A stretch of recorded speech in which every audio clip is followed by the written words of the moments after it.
Managing debt can be extremely overwhelming. Where should you begin? Well, here to talk with me about this is Haley Tolitsky from Cook Capital. Haley, welcome. Hi, Bob. Good to see you again. Good to see you too. You've just wrote an article about this very topic for Retirement Daily, and we're eager to have you walk us through it. Sounds great. As you just mentioned, managing debt can be extremely overwhelming. So I just wanted to put together an article to provide some tips to strategically pay down your debt. You first want to make sure that you understand the type of debt that you have, and then you make a plan to repay your debt before you just start throwing money at all of your different loans. So this starts by organizing the debt that you have. So you want to create a list. You can create a spreadsheet, but you want to list out the type of debt that you have, the current balance, the interest rate, this is really important, and then the monthly payment. And from there, you want to organize that list from the highest interest rate to the lowest interest rate. And you also want to make sure that you check your credit report because there might be an outstanding debt or two that you may have missed, and make sure that you include that in your list as well. Right. Go ahead. Yeah, from there, before you start making any repayments, you want to make sure that you have an adequate emergency fund in place.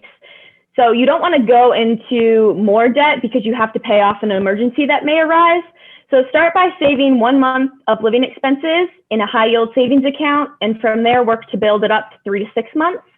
And you also want to make sure that if your employer offers a retirement plan, you're getting the full employer match because that's free money from your employer, and we don't want to miss out on that while we're working to repay our debt. So in terms of paying off the debt from highest to lowest, is that the path that you would recommend, that you pay off your highest debt, be it most likely credit card debt? Yeah, we absolutely want to tackle that credit card debt first. The interest rate on credit card debt is just crazy. It's usually 15 to 25%. So we want to make sure that we get that out of the way as soon as possible. So you want to review your monthly budget and make sure that you have a dollar amount that you can contribute towards that credit card debt each month. You may have to make some sacrifices along the way. You may have to cut some unnecessary expenses, but it's definitely worth it because once you pay off that credit card debt, you're really going to free up your cash flow and have a lot more money to put towards your other financial goals.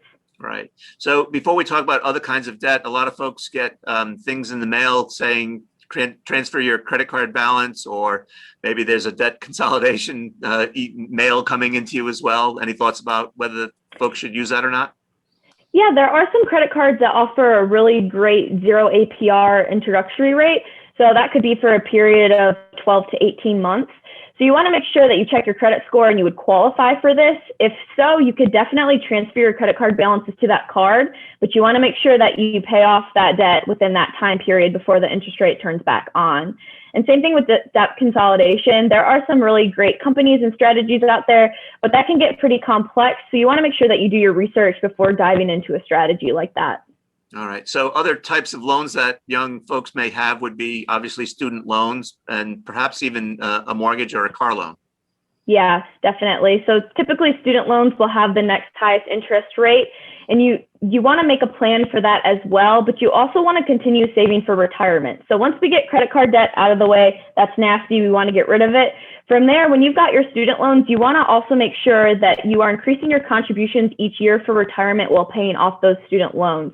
You can't really afford to wait 5, 10, 15 years to pay off your student loans before you start investing for retirement, because you're going to miss out on years of compounding growth. Right. And then with respect to student loans, in some cases, there may be some tax breaks with respect to the interest being paid. Yes, that's correct. And also with your mortgage, if you have one. So make sure that you understand that as well. Okay. And then what about car loans? People are always sort of between about whether they should, one, take out a loan to buy a car, and then how quickly to pay it off. Yeah, so I think it all depends on, one, your mindset when it comes to debt, and two, your interest rate. So cars are a depreciating asset, so it's not really a great debt to have. But if your car interest rate is 2 to 3%, on average, you could make more investing in the stock market. On average, the S&P's return is anywhere from 7 to 10%. So you'll probably want to continue investing for retirement while paying down that auto loan.